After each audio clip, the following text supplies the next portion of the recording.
नमस्कार मित्रांनो, मी वैद्य राणे ऑलिव्हिया आयुर्वेदामधून आपले हार्दिक स्वागत करत आहे। आज आपण बघतो की आपल्या दैनंदिन जीवनामध्ये जवळजवळ सर्वांचाच चिंतेचा विषय म्हणजे हेअरफॉल, म्हणजेच डोक्यावरील केस गरजेपेक्षा अधिक गळणं।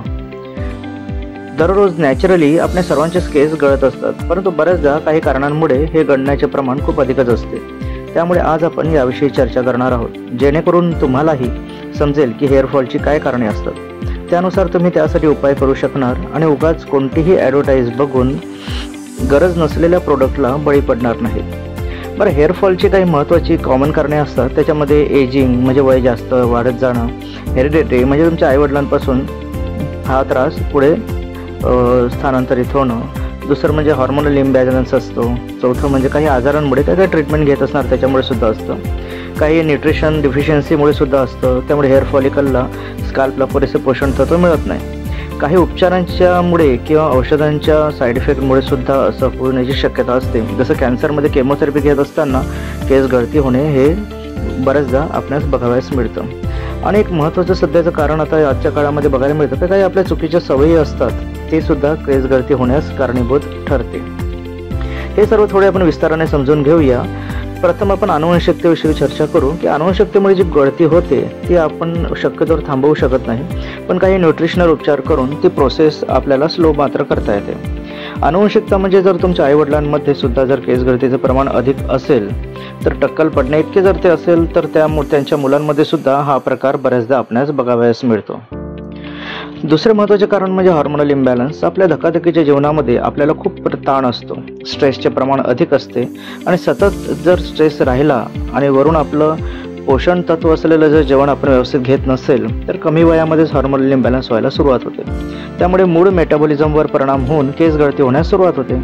यावर उपाय म्हणजे कमीत कमी ताण कसा येईल यावर प्रत्येकाने ताणाचे कारण शोधून काढावे आणि त्यावर उपाय करणे। तिसरे महत्त्वाचे कारण म्हणजे न्यूट्रिशनल डिफिशियन्सी। केसांच्या मुळांना म्हणजे हेअर फॉलिकलला हेल्दी राहण्यासाठी त्यातून येणाऱ्या केसांची क्वालिटी चांगली व्हावी म्हणून खूप न्यूट्रिशनची गरज असते आणि त्या ठिकाणी ते प्रथिने आणि न्यूट्रिशन पोचण्यासाठी त्या फॉलिकल्सला आसपास रक्ताभिसरण चांगले आणि ॲक्टिव्ह असणे गरजेचे असते।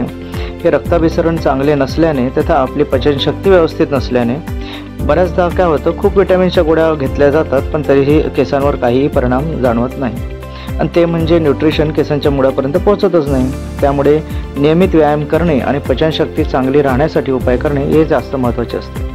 अजून काही चुकीच्या सवयींमुळे सुद्धा आपली केस लवकर जाण्यास सुरुवात होते, जसे आंघोळ करून आल्यावर केस आणि डोके व्यवस्थित कोरडे न करणे, ते ओलसर राहिल्यामुळे तेथे फंगस तयार होऊनही डॅन्ड्रफ होऊन केस गळती होण्यास सुरुवात होते।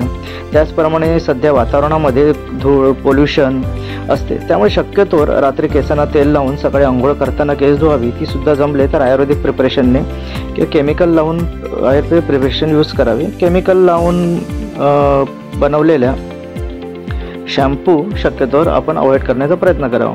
हा ज्याचा त्याचा प्रश्न आहे, हे माझे पर्सनल मत आहे, कारण आंघोळ केल्यावर तेल लावले तर त्यावर बाहेरचे पोल्युशनच्या कणांचा थर जमा होतो आणि स्काल्पवर डॅन्ड्रफ जमा होऊन फंगस तयार होते आणि केस गळायला सुरुवात होते। बरे, केस विंचरताना पण एक गोष्ट लक्षात ठेवली पाहिजे की डोक्याच्या त्वचेला छान हलका मसाज होईल अशा पद्धतीने केस विंचरावे। उगीच ओढून ताडून केस विंचरू नये। घाईघाईने जोरजोरात ताण देऊन किंवा स्ट्रेस देऊन विंचरल्याने हेअर फॉलिकलवर उगीच ताण निर्माण होतो। सध्या सर्वांना वाटते की आपले केस घनदाट सुंदर असावेत, त्यामुळे बऱ्याचदा केस गळती होत असेल तर काहीच माहिती न मिळवता मार्केटमधील प्रोडक्टच्या ॲडव्हर्टाइजमेंटला आपण बळी पडतो। त्यामुळे सर्वांनाच माझी नम्र विनंती आहे की जर तुम्हाला केस गळती प्रमाणापेक्षा अधिक होत असेल तर आधी डॉक्टरांना दाखवून केस गळतीचे कारण नीट समजून घ्या आणि त्यानंतरच त्यासाठी उपाय करा। वर मी प्रमाणापेक्षा अधिक केस गळत असतील असा उल्लेख केला आहे, कारण नॅचरली असेही आपले दररोज काही प्रमाणामध्ये केस गळत असतात, कारण जुने पेशी मरून नवीन पेशी तयार होत असतात, हे नॅचरल गोष्ट आहे आणि त्या ठिकाणी नवीन केस परत येत असतात। त्यामुळे कमी प्रमाणामध्ये केस गळती असेल तर काही काळजी करायची गरज नाही। आशा करतो की मी दिलेली माहिती तुमच्या ज्ञानामध्ये भर टाकेल आणि तुम्ही जर केस गळती योग्य उपचार करून घेऊ शकाल। जाता जाता एवढंच सांगतो की कोणतीही ट्रीटमेंट स्टार्ट केल्यावरती त्याला आपण काही वेळ द्यावा, कारण केसांच्या मुळापासून त्वचेपर्यंत ते केस ॲपियर व्हायला जवळजवळ 1 ते 3 महिने लागतात आणि बऱ्याचदा ट्रीटमेंट स्टार्ट केल्यावर केस जास्त गळतात। पण घाबरून जाण्याचे काही कारण नाही, कारण जुने मूळ आणि इन्फेक्टेड मूळ जो किंवा कमजोर असेल तर ते केस गळल्यावरती त्या ठिकाणीच नवीन आणि हेल्दी हेअर येण्यास मदत होते. त्यामुळे काही महिन्यानंतरच तुम्हाला ट्रीटमेंट जर योग्य असेल तर छान रिझल्ट बघायला मिळतो. पण काही महिने ती ट्रीटमेंट कंटिन्यू घेण्यास गरजेचे आहे. ठीक आहे. आणि मी म्हटल्याप्रमाणे काही विविध आजार असतात, ट्रीटमेंट असतात, व्हायरल इन्फेक्शन्स असतात. याच्यामुळे सुद्धा कधीकधी न्यूट्रिशन डिफिशियन्सी होऊन सुद्धा केस गळतात. त्यानुसार तुमच्या डॉक्टरांचा व्यवस्थित सल्ला घेऊन योग्य ते ट्रीटमेंट केल्यास तुमच्या प्रत्येक आजारावरती तुम्हाला उपाय नक्की सापडेल.